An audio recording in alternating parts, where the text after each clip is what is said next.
बोलिए श्री सद्गुरु महाराज की जय। श्री सद्गुरु महाराज की जय। श्री सद्गुरु महाराज की जय।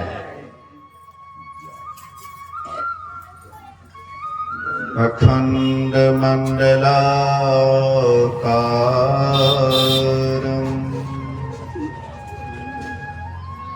व्याप्तं येन चराचरं तत्पदं दर्शितं येन तस्मै श्री गुरुवे नमः। धन्य धन्य सतगुरु सुखद महिमा कहे ना जाए। जो कुछ कहा तुम्हारी कृपा मोतें कछो न बसाए। समवेत समादरणीय सज्जन वृंद, आदरणीय माताओं तथा भक्तिमती बहनों,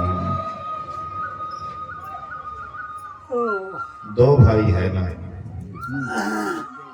एक का नाम दीपनारायण बाबू और दूसरे का नाम नागेश्वर बाबू। लगता है एक को देख रहे हैं। क्या नाम है आपका? ये दीपनारायण बाबू। नागेश्वर बाबू नहीं है क्या?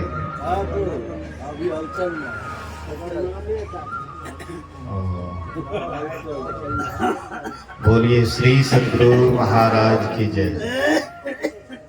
नागेश्वर बाबू, आप कुछ देर के लिए सत्संग में आकर के हाजिरी दीजिए। आप जहां कहीं भी हैं आकर के हाजिरी दीजिए। मैं मानता हूं कि आप सत्संग में नहीं बैठते होंगे, लेकिन थोड़ी देर के लिए कम से कम कौन सड़ी छोड़े इसकी माँ, तो माता जी के नाम पर भी कम से कम थोड़ी देर के लिए आइए, अपना हाजिरी दीजिए। एक बार हम लोग श्रद्धा विश्वास के साथ गुरु महाराज जी की जय जयकार करें।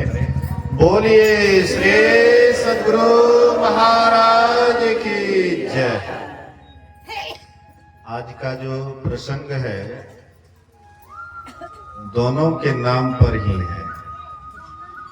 दीप नारायण, भगवान नारायण और शेषनाग। लक्ष्मण कौन है? शेषनाग के अवतार।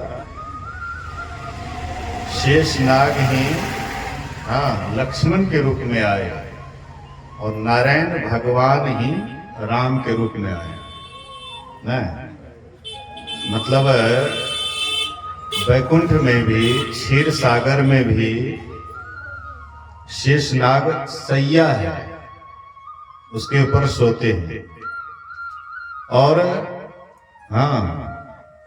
तो दोनों मतलब जो है आए हुए हैं पृथ्वी पर। त्रेता युग में भगवान विष्णु राम के रूप में आए हैं और शेषनाग लक्ष्मण के रूप में आए हैं। तो भगवान श्री राम और जगत जननी सीता, ये दोनों पत्ते के बिछोने पर सोए हुए हैं। ध्यान देकर के सुनिएगा। बोलिए श्री सद्गुरु महाराज। तखनी से कहते हैं आदमी कह रही कि बाबा के पास माइक नहीं जैसे फुदुर फुदुर कर रहे थे, हम कंटा सुन रही। आप बाबा के पास ले तो वो नहीं फुदुर फुदुर। बोलिए श्री सद्गुरु।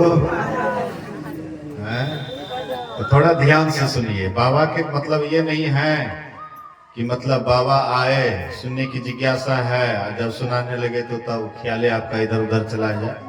ध्यान से सुनिएगा। मैं आप लोगों को जो अभी पाठ हुआ है उनके संबंध में बतला रहा। कि जगत जननी मां सीते और भगवान राम पत्ते के बिछोने पर सोए हुए हैं। क्यों सोए हुए हैं? वे पहले अपने राजभवन में मखमल के सैया पर सोते थे। जैसे फैन की सैया होती है बिल्कुल कोमल, वैसे फैन पर सोने वाले आज वे कहां सोए हुए हैं? पत्ते के बिछोने पर। अब सोचिए, थोड़ा सा विचार कीजिए, कोई राजकुमार सब दिन कोमल सैया पर सोने वाले आज पत्ते के बिछोने पर सोए हुए हैं। यह देख करके गोहणेशाद को बड़ा विषाद होता है। गोहणेशाद भगवान श्री राम के मित्र, उनको बड़ा विषाद होता है कि केकई मां अच्छा नहीं की।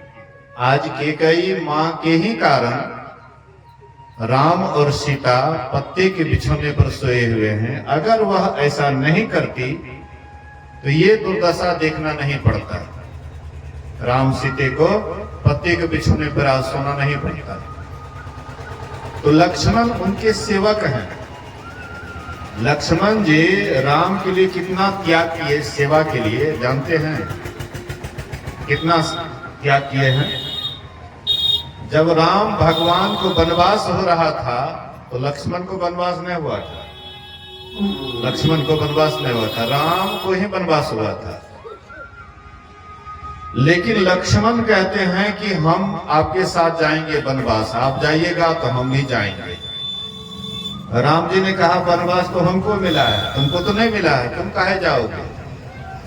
बोले कि आपके बिना मैं नहीं रह पाऊंगा, आप ही मेरे सब कुछ हैं। हाँ, माता पिता सहोदर भाई जो भी हैं सब कुछ आप ही हैं, आपके बिना मैं एक पल भी नहीं रह सकता हूं। तो भगवान राम बहुत मना किए, बोले कि अभी भरत भी नहीं है, शत्रुघ्न भी नहीं है, वे लोग ननिहाल में हैं और माता पिता की स्थिति बहुत अभी गड़बड़ चल रहा है। इसलिए इन लोगों को संतावना दिलाने वाले कोई नहीं है, तुम ही एक हो कि उन लोगों को संतावना दिला सकते हो। लेकिन इतना कहने के बाद भी लक्ष्मण बोले कि नहीं, मैं आपके बिना एक पल भी नहीं रह सकता हूं। अंत में भगवान राम कहते, जब तुम्हारी यही हठ है कि तुम जाओगे ही तो कम से कम अपनी मां से तो आज्ञा ले लो। दो मां का था, दोनों भाई, तो कम से कम अपनी मां से आज्ञा ले लो। मैं तो अपनी मां से आज्ञा ले लिया हूं, तो तुम भी अपनी मां से आज्ञा ले लो। तो लक्ष्मण गए अपने मां के पास। अब मन में होता है कि कहीं मां मना न कर दे कि तुम काहे के लिए वनवास जाओगे, राम जा रहे हैं, उनको वनवास मिला है, तुमको तो नहीं मिला है। लक्ष्मण के मन में डर था कि कहीं मां मना न कर दे। लेकिन मां भी कैसी थी? मां कहती है जब राम वनवास जा रहा है तो तुम्हारा अयोध्या में क्या काम? तुम्हारा अयोध्या में कोई काम नहीं जब राम वनवास जा रहा है। इसलिए सुनो, मैं तुम्हारी मां, तुम्हारे पिता महाराज दशरथ इस जन्म की है, लेकिन सीता और राम सदा से तुम्हारे माता पिता है। सीताराम हम आप किसको कहते हैं? परमात्मा। परमात्मा हम आपके सदा से माता पिता है। जीव ईश्वर से जब से अलग हुआ तो उसको अलग करने वाले कौन है? किसमें मौज हुई? परमात्मा मौज हुई, मौज में कंपन हुआ, कंपन से शब्द होता है, शब्द से सृष्टि हुई। तो माता पिता जन्म जन्म के जो माता पिता है संसार में भेजने वाले है, संसार में भेजने वाले कौन है? परमात्मा छोड़ करके कोई है? सोचिए, माता पिता का कितना बार संजोग होता है, दोनों का मिलन होता है, और कितना माता के अंदर से पिता के अंदर से कितना रज और वीर्य जीव के रूप में आता है। लेकिन बहुत जीव, करोड़ों जीव एक बार माता पिता के संजोग से करोड़ों जीव आता है, लेकिन ठहरता नहीं है। क्यों नहीं ठहरता है? तो परमात्मा वहां पर उसकी रक्षा नहीं किए। लेकिन जिस जीव के ऊपर रक्षा करते हैं वही गर्भ में ठहरता है। एक ही जीव, करोड़ों आता है लेकिन करोड़ों नहीं ठहरता है, लेकिन जिस जीव के ऊपर ईश्वर की कृपा होती है, दया होती है, वही जीव ठहरता है। तो कौन है उनके माता पिता? परम माता परम पिता कौन है? परमात्मा। परमात्मा के सिवा हाँ, ये माता पिता, अभी जो हम आपको भी जो माता पिता मिला है वो इस जन्म की है, लेकिन जन्म जन्म के जो माता पिता हैं वह सीता और राम है। तो कहते हैं बेटा तुम्हारे माता पिता इस जन्म के हम और महाराज दशरथ हैं, लेकिन जन्म जन्म के माता पिता अगर कोई है तो वह सीता और राम है। इसलिए जाओ बेटा, इस ढंग से सेवा करना, इस ढंग से सेवा करना कि स्वप्न में भी उसको कष्ट ना हो। जगने की बात तो दूर रही, लेकिन स्वप्न में भी कष्ट नहीं हो, ऐसा सेवा करना।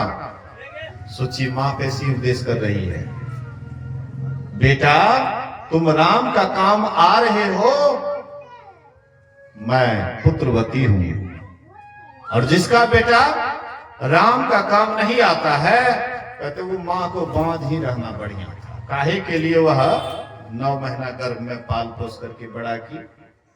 इतना कुछ करने के बाद भी अगर सीताराम के चरणों में सहज स्नेह ना हो, प्रेम ना हो, सीताराम की भक्ति ना हो, कहते वह पुत्र बेकार है, व्यर्थ है। मां उपदेश दे करके लक्ष्मण को भेजे, तो लक्ष्मण सामने में ही, मां के ही सामने में प्रतिज्ञा करते हैं कि मां अगर तुम यही कहती है तो मैं तुम्हारे सामने प्रतिज्ञा करता हूं कि 14 वर्ष तक मैं शयन नहीं करूंगा, 14 वर्ष तक भोजन नहीं करूंगा, 14 वर्ष तक ब्रह्मचर्य का पालन करूंगा अखंड रूप से, और दिन रात जग करके भैया और भाभी की रक्षा करूंगा, देखभाल करूंगा। सोचिए, दिन तो दिन, रात को भी कितना राम जी के प्रति लक्ष्मण का स्नेह था, प्रेम था, कैसा सेवक थे वे कि दिन रात एक करके जग करके सीता राम का देख रेख रक्षा देख रेख करते थे। लेकिन वही लक्ष्मण पति के बिछौने पर सोए हुए हैं, और गुह निषाद को बड़ा विषाद हुआ, और कैकेयी को दोष देने लगे कि कैकेयी अच्छा नहीं की, ऐसा उसको नहीं करना चाहिए।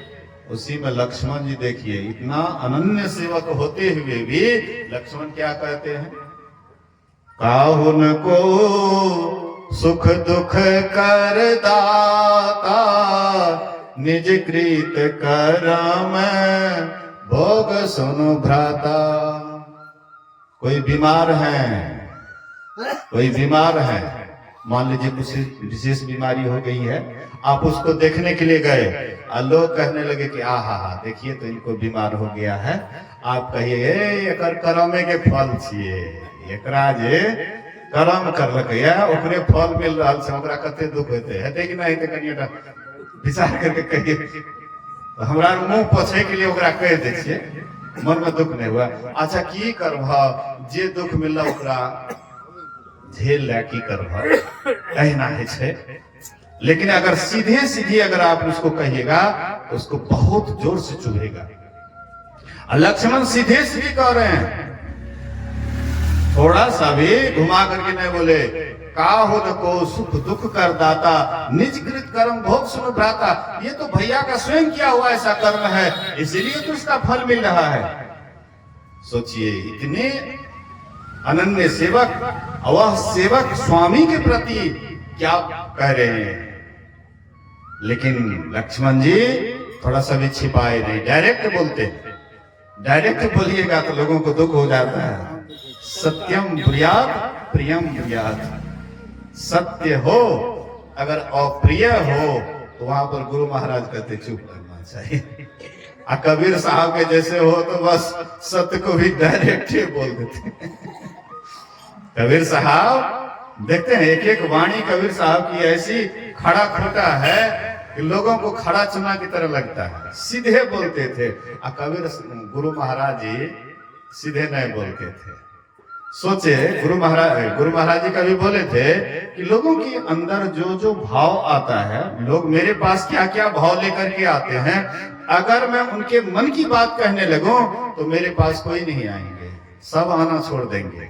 उनके मन में जो भाव लेकर के आता है उसको मैं प्रकट करने लगूं तो लोग मेरे पास नहीं आएंगे। गुरु महाराज जी जानते थे, इसीलिए कुछ कार्य करके प्रेम से प्यार से लोगों को ये मार्ग दिखाए। तो यहाँ पर लक्ष्मण जी डायरेक्ट बोलते हैं, इनडायरेक्ट नहीं, डायरेक्ट बोलते हैं। कोई किसी को सुख दुख नहीं देता है।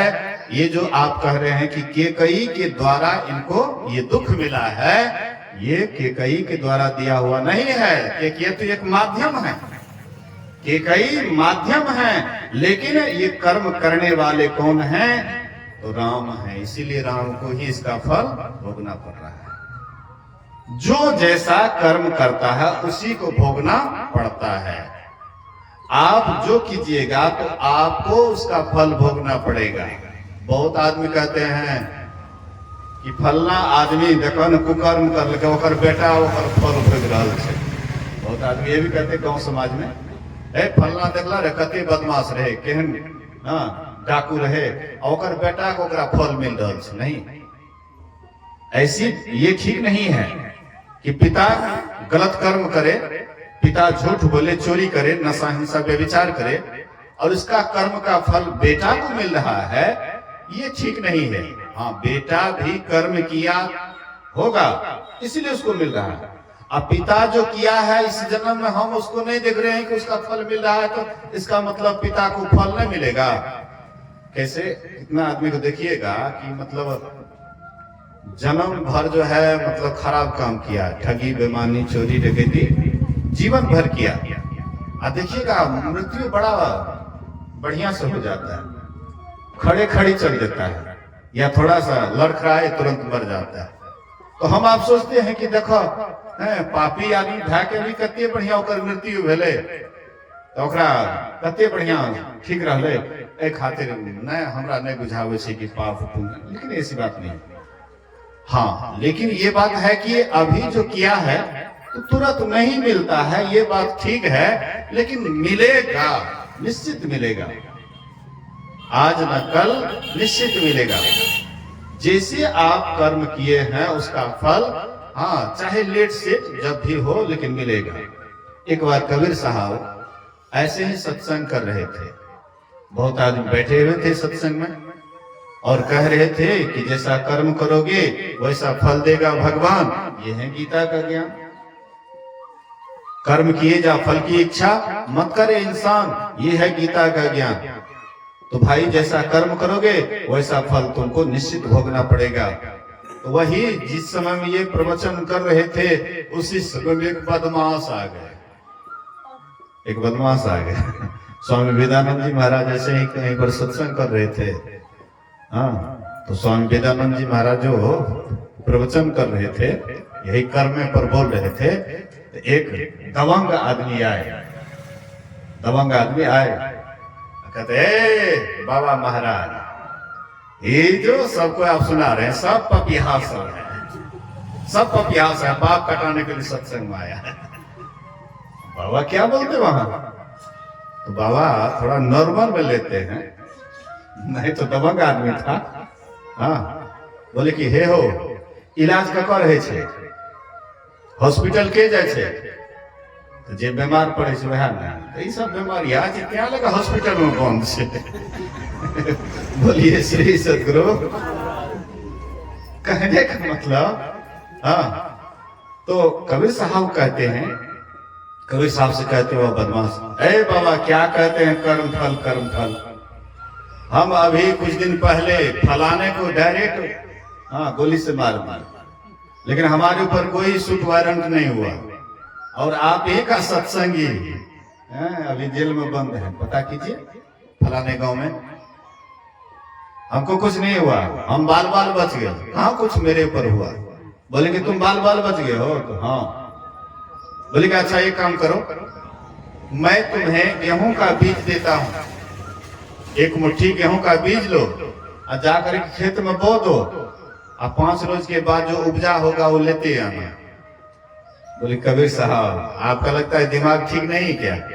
अरे गेहूं बोएंगे तो उसका कम से कम 4-5 महीना, कहते 3-4 महीना है, 4 महीना, 4 महीना कम से कम लगेगा, तब उपज करके आएगा तो आपको दिखा सकते कि हाँ एक मुट्ठी का इतना हुआ। बोले कि अच्छा एक काम करो, मकई का बीज देता हूँ, आज 4 महीना में जो उपजा होगा लेते आओ। बोले कि नहीं नहीं, कम से कम मकई को 6 महीना, हाँ कम से कम 6 महीना। बोले कि एक काम करो, आम का गिटली देता हूँ, और वह जो फल होगा तो हमको 6 महीना में लेते आओ। बोले कि कबीर साहब आप भी कमाल करते हैं, कम से कम 5-6 साल लगेगा तब वो फलेगा, तब लेते आएंगे। बोले अखरोट का बीज देते हैं और उसको 5-6 साल में लेते आओ। बोले कि कबीर साहब लगता है हाँ आपका दिमाग काम नहीं कर रहा है। अरे अखरोट में कम से कम 40-45 या 50 साल लगेगा, तब उसमें फल होगा, तब हम लगा सकते हैं। बोले कि जिस तरह से हाँ गेहूं 4 महीना, मकई 6 महीना, आम का गिटली, हाँ आम का फल 6 साल 5 साल, अखरोट का 40-50 साल, वैसे ही जैसा जो विशेष कर्म करता है, ज्यादा पाप वाला कर्म करता है, वो उतना ही विलंब से उसका फल मिलता है। तुम ऐसा मत सोचो कि हम इससे बाल बाल बच गए, आज नहीं तो कल इस कर्म का फल तुमको भोगना ही पड़ेगा निश्चित रूप से। इसमें कोई आनाकानी नहीं, इसका फल भोगना पड़ेगा। इसीलिए कर्म का फल प्रत्येक व्यक्ति को भोगना पड़ता है, लेकिन तुरंत जो दिखाई नहीं पड़ता है, इसलिए सोचते हैं कि हम बच गए, हमारे ऊपर कुछ नहीं हुआ। थोड़ी देर के लिए हम सोचते हैं कि बच गए, बच कहां से कैसे? आप हम कभी बच नहीं सकते हैं। जो कर्म हम आपसे हो गया है उसका फल हम आपको भोगना पड़ेगा, चाहे थोड़ा विलंब ही सही। एक दहियार आदमी था, एक दहियार और एक चौकीदार। हाँ तो दहियार और चौकीदार, दहियार आदमी के एक सोनार से मित्रता हो गई थी, बराबर जाते थे सोनार के यहाँ, मित्रता हो गई थी। और चौकीदार भी दहियार के साथ साथ उनके यहाँ जाने लगे। एक दिन चौकीदार के मन में हो जाता है कि इतना सोना चांदी इनके यहाँ है, इन लोगों को मार करके सब सोना चांदी लेकर के चले जाते हैं। तो दहियार नहीं आए थे, उसके पीछे में वे आए, पूरे परिवार को मार करके, जो भी सोना चांदी राजा महाराजा लोग भेजते थे इनके पास कि आप इसका जेवर बना करके दीजिए, तो सब सोना चांदी भर लिए, सबको मार करके चलने लगे। तो उधर से दहियार आ रहे थे, देखा इसके नियत में कुछ खोट है। बोले कि पोटरी में क्या है? बोले कि कुछ भी है।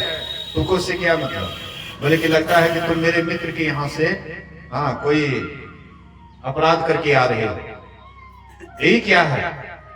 देखने लगे तो इसमें सोना चांदी है। बोले कि देखो, चौकीदार कहते हैं कि देखो भाई, जो भी मेरे पास में माल है उसका आधा आधा दोनों आदमी बांट लेंगे, लेकिन हल्ला मत करो।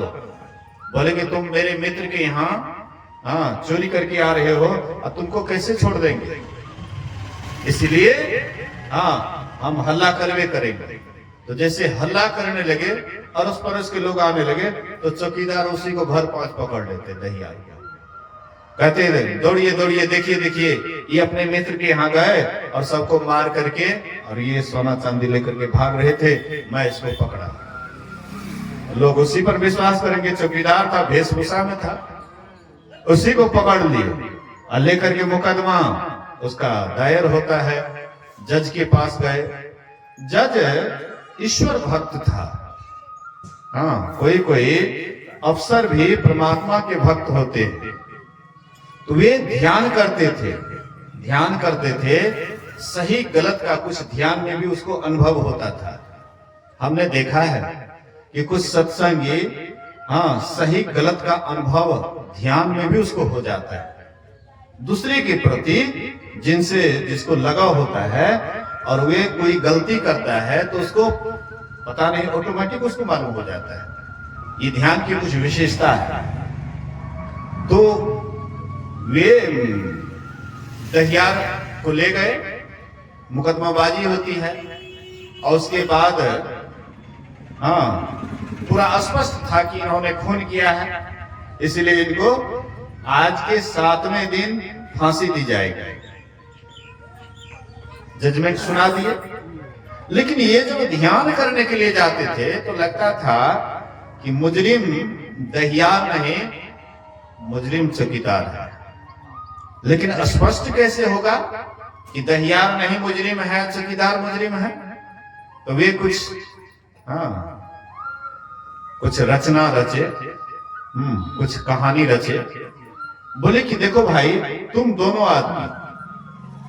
आदमी जाओ, फलाने चौक पर एक आदमी का मर्डर हो गया है, मुर्दा वहां पर पड़ा हुआ है, तुम लोग उसको कंधे पर लेकर के अदालत में हाजिर करो।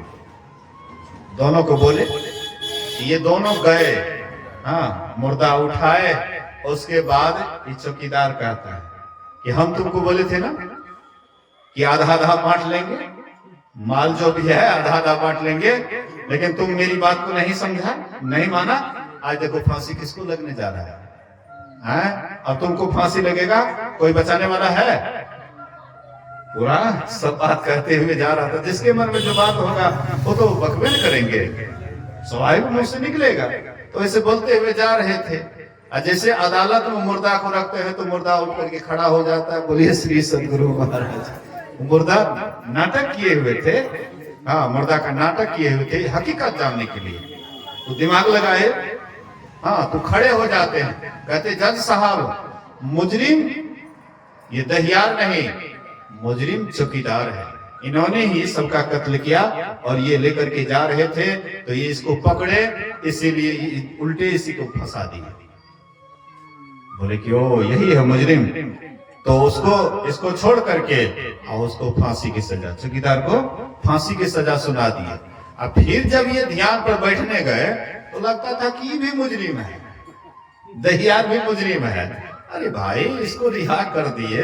अब फिर भी मन में लग रहा था, ध्यान पर बैठते थे तो लग रहा था। उसके बाद वह उनसे पूछते हैं कि भाई तुम कभी 10-20 साल 25 साल पहले कोई खून भी किसी का किया था? अब तो तुमको हम रिहा कर दिए, अब तुम्हारे ऊपर कोई मुकदमाबाजी नहीं है, तुमको रिहा कर दिए, लेकिन तुम हकीकत बताओ, सत्य बोलना कि तुम 20-25 साल पहले किसी का कत्ल भी किया था। बोले कि हाँ, एक गरीब आदमी था, गरीब आदमी था। जैसे लड़ाई हुआ खेत में तो उसको क्या किए, तो वहीं पर खदा खोल करके गाड़ दिए। तो इसका मुकदमाबाजी भी हुआ था, केस कास भी हुआ था। बोले कि हाँ, एक जगह केस हुआ था, लेकिन हम बड़ा बाबू को इतना न रुपया दे दिए न, इसका मुंह बंद कर दिए। आगे ये केस नहीं बढ़ा। जज साहब तुरंत वहां पर फोन करते हैं कि फलाने ईस्वी में ये इस तरह का केस है, देखिए फाइल उल्टा करके देखते हैं तो हकीकत में सही में ये गरीब आदमी को काट मार करके गाड़ दिया था। अब उसके बाद उसको भी फांसी की सजा सुना देते हैं। बोलिए श्री सदगुरु। तो 25 वर्ष पहले किया हुआ कर्म का फल भी इस बार इसको मिला। हम आप सोचते हैं कि इस बार हम किए हैं, हमको नहीं मिला, हम तो बाल बाल बच गए। हम आप जानते हैं ना, महाभारत की लड़ाई हुई और धृतराष्ट्र के सामने में 100 पुत्र मारा गया। 100 पुत्र पिता के सामने में मारा जाए। ये भगवान कृष्ण से कहते हैं कि हे कृष्ण, मुझे 100 जन्म तक याद है कि हमने ऐसा कोई अपराध नहीं किया जो मेरे सामने में 100 पुत्र मारा चला गया। बोले कि हाँ, बात सही है कि 100 जन्म में तुमने नहीं किया है, लेकिन 105 जन्म में भी तुम राजा था। 105वां जन्म में भी तुम राजा था और कोई महात्मा तुम्हारे यहाँ आए थे, तीर्थ करने के लिए जा रहे थे, हंस हंसनी, उनके 100 बच्चे थे, तो तुम्हारे तालाब में छोड़ दिए थे। तुमको बोले थे कि राजन, मैं ये धरोहर हंस हंसनी और इसके 100 बच्चे दे रहा हूं, तुम इसको बढ़िया से रखना, मैं 2-3 महीने के बाद आऊंगा और फिर अपना ले जाऊंगा। 3-4 महीने में आऊंगा और ले जाऊंगा, क्योंकि आश्रम पर रहेगा तो वहां पर सुरक्षित नहीं रहेंगे, और तुम्हारे सानिध्य में रहेगा तो ये सुरक्षित रहेंगे। वे चले गए तीर्थ व्रत करने के लिए, और तुम्हारा मंत्री गया शिकार करने के लिए। तुमको मांस का खाने का आदि था, कोई रोग हो गया था, वैद्यराज तुमको बोले थे खाने के लिए, तो तुम्हारे लिए कोई एक दिन शिकार नहीं मिला। तो शिकार नहीं मिलने के कारण एक दिन वह हंसनी के बच्चे को ही मार करके दिए बना करके खाने के लिए। तो तुमने कहा कि बड़ा बढ़िया मांस है, यही मांस हमको चाहिए, ऐसे ही मांस चाहिए। और रोज रोज एक एक बच्चे का कत्ल करके तुमको देते गए। 100 बच्चे 100 रोज में चला गया। 3-4 महीने के बाद जब महात्मा जी आए, तुमसे हंसनी मांगते हैं, तो तुमने मंत्री से कहा कि महात्मा जी का हंसनी 100 बच्चे दो। तो मंत्री कहते हैं कि महाराज हंसनी तो है, लेकिन उसके 100 बच्चे नहीं हैं। तो क्या हुआ जी? तो एक दिन जब शिकार नहीं मिलने के कारण वही हंसनी का बच्चा आपको दिया गया, तो आपने कहा कि बड़ा बढ़िया लगता है, ऐसा ही मांस चाहिए। जब आपका आदेश हो गया तो आपके आदेश का उल्लंघन कौन करते? एक एक बच्चा ला करके आपको देते गए। 100 बच्चा मारा चला गया। वे महात्मा जिनको शाप देते हैं कि जिस तरह से हंसनी के रहते हुए उनके 100 बच्चा को तुमने मार दिया, वैसे ही तुम्हारे रहते हुए भी तुम्हारे 100 पुत्र मारे जाएंगे। ये महात्मा जी का शाप था।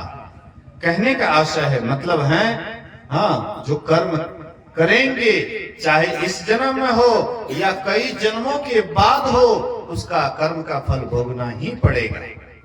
संत महात्मा कहते हैं कि कर्म फल तो अमिट है, मिटने वाला नहीं है, लेकिन एक उपाय है।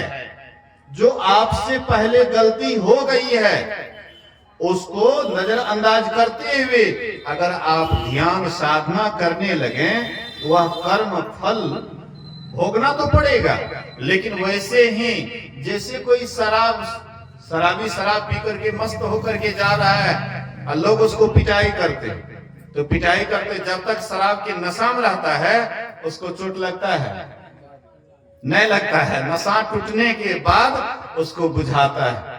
तो वैसे ही कोई ध्यान में ऊपर चढ़ जाए, ध्यान में जो ऊपर चढ़ जाता है और उसकी भी पिटाई होती है, लेकिन उसको पता नहीं लगता है, चुटने बुझाता है।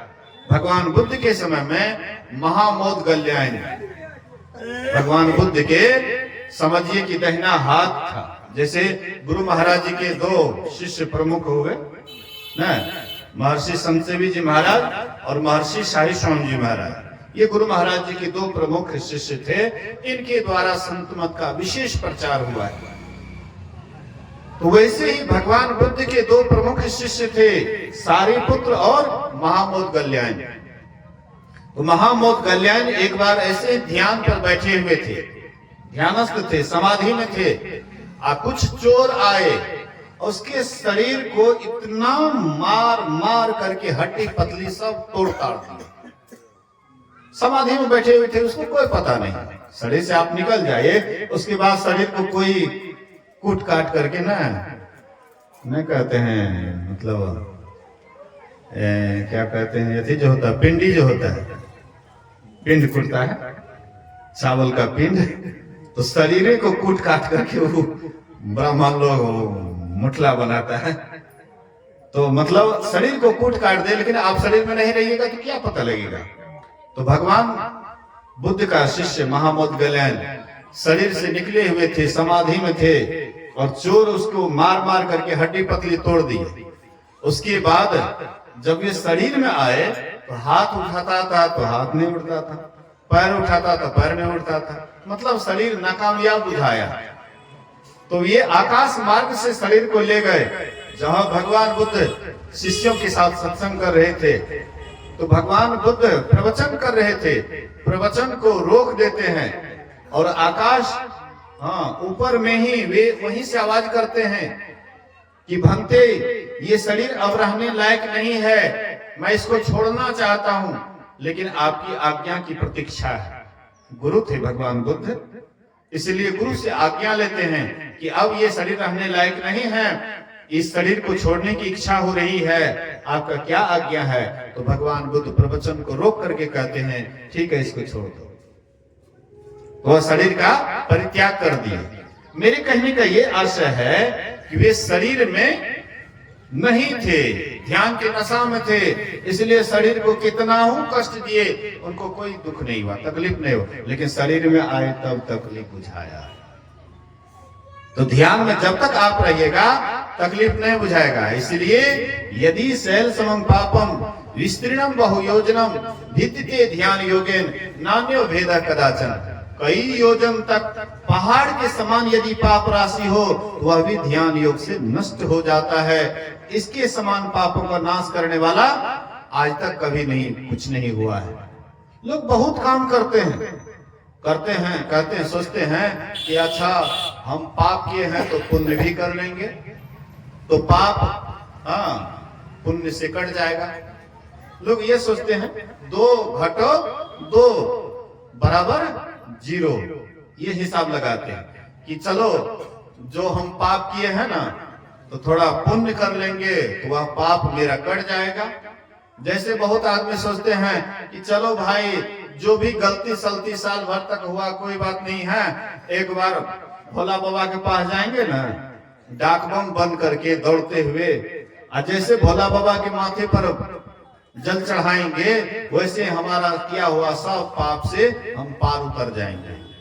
अगर ऐसा होता, युधिष्ठिर जी महाराज इतने बड़े धर्मात्मा, लेकिन उनको भी पाप कर्म का फल भोगना पड़ा। थोड़ा सा झूठ बोले इसलिए उनको नरक देखना पड़ा। हम आपकी इस खेत की बोली है, मतलब जो कर्म आपसे हो गया है वह कर्म का फल भोगना पड़ेगा। लेकिन एक उपाय है, संतों के पास एक उपाय है, यदि आप ध्यान करेंगे वह ध्यान के बल से सारा पाप कर्म धर्म जला खाक कर देंगे तुमको तार। गुरु महाराज कहते हैं यही मानुष देह समैया में करो परमेश्वर में प्यार, कर्म धर्म को जला खाक कर देंगे तुमको तार। सभी कर्मों से धर्मों से अगर पार होना चाहते हो तो तुमको ध्यान करना है। ध्यानाभ्यास करो सद सद ही चातक दृष्टि बनाई हो। जब तक ध्यान नहीं कीजिएगा पुण्य का फल स्वर्ग और पाप का फल नरक आपको देखना ही पड़ेगा। यहाँ पर भी आइएगा, इस शरीर संसार में भी आइएगा तो यहाँ पर भी सुख दुख आपको भोगना पड़ेगा। लेकिन अगर सुख दुख से ऊपर उठना चाहते हैं एक ही उपाय है, ध्यान कीजिए। प्रत्येक आदमी ध्यान कर सकते हैं। हम लोग सोचते हैं कि ध्यान बड़ा कठिन काम है, बहुत कठिन काम है, ये हमसे नहीं होगा, बड़ा कठिन है, पैर दुखाता है, हाथ दुखाता है, शरीर में दर्द होता है, इसलिए ध्यान कैसे करें?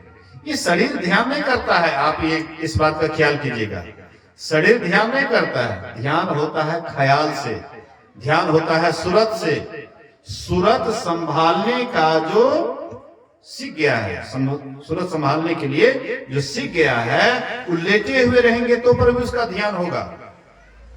जिसका सूरत संभल गया है, सूरत संभालो अधर चढ़ाओ झिलमिल जोत जगाओ रे। कहते हैं कि सूरत को चढ़ाओ। सूरत को कैसे चढ़ाएंगे? ख्याल से। जो काम करते हो ख्याल से करते हैं। जैसे संसार का काम ख्याल से करते हैं वह काम आपका ठीक ठाक होता है, वैसे आप ध्यान को भी ध्यान से करिएगा। जपे कर रहे हैं तो खाली जपे तो करेंगे, दूसरी तरफ ख्याल नहीं ले जाएंगे। मानस से ध्यान कर रहे हैं तो खाली मानस से ध्यान करेंगे, दूसरी तरफ ख्याल नहीं जाएंगे। दृष्टियों की क्रिया कर रहे हैं तो केवल उसी पर दिमाग लगाएंगे, बाद बाकी और कहीं दिमाग नहीं लगाएंगे। अगर आप इस ढंग से ध्यान करिएगा एक दिन आपका शरीर अस्वस्थ भी हो जाएगा, शरीर में कोई व्याधि भी पकड़ लेंगे, कोई परेशानी भी होगी, लेकिन आपका ख्याल जो बराबर ध्यान किया है वह ख्याल आपके ध्यान में ही रहेगा।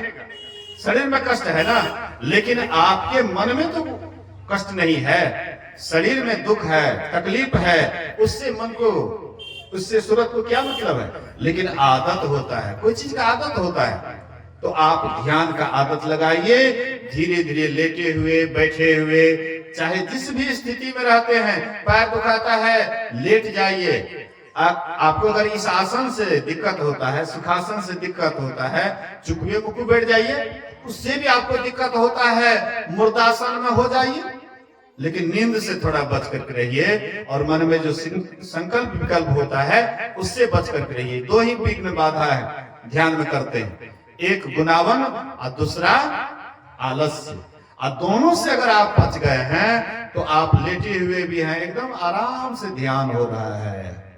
कहते हैं आंख न मुंदो कान न रुंदो तनिक कष्ट नहीं धारो, आ खुले नयन पहचानो हंसी हंसी सुंदर रूप निहारो। एक जगह कवि साहब कहते हैं न जोगी जोग से ध्यावे न तप से देह जरवावे, सहज में ध्यान से पावे असुरत का खेल यही आवे। लेटे हुए हैं और ध्यान कर रहे हैं, आप लेटे हुए हैं, लोग कहेंगे तो सोया हुआ है, लेकिन वे सोया हुआ है कि अंदर अंदर अपना काम कर रहा है कौन जानता है। जो ध्यानी व्यक्ति होता है वो बैठ करके भी ध्यान करते हैं, लेट करके भी ध्यान करते हैं, और सोने के समय में भी ध्यान करते करते नींद में चले जाते हैं, और जगते हैं तो उसका ख्याल ध्याने में रहता है। तो बराबर जिसका जो अभ्यास करते हैं, करत करत अभ्यास ते जड़मती होत सुजान, रसरी आवत जाते सिल पर पड़त निशान। बराबर अभ्यास कीजिए, यही अभ्यास अंत समय में काम आएगा। भगवान कृष्ण की बात को याद रखिए, प्रयाण काले मनसा चले भक्तिया युक्तो योग बलेन चैव, भ्रुवोर मध्य प्राण मावेश सम्यक शौतम परम पुरुष मुपैति दिव्यम। अंतिम समय में भ्रिकुटी के बीच में भक्ति योग युक्त होकर के जो प्राण को स्थापित करके शरीर छोड़ता है, तो भगवान कृष्ण कहते हैं मेरी परम शांति को पाता है। इन्हीं बात को सुनिए, समझिए, जीवन में उतारिए। अभी का सत्संग आरती के बाद समाप्त होगा। कल का सत्संग अंतिम एक समय का सत्संग है, तो उसमें सब आदमी, ठंड का मौसम है, अभी आप लोग जैसे आए हुए हैं इसी तरह से कल के सत्संग में भी जमा होना चाहिए। सब आदमी आइएगा। बोलिए श्री सद्गुरु महाराज की जय।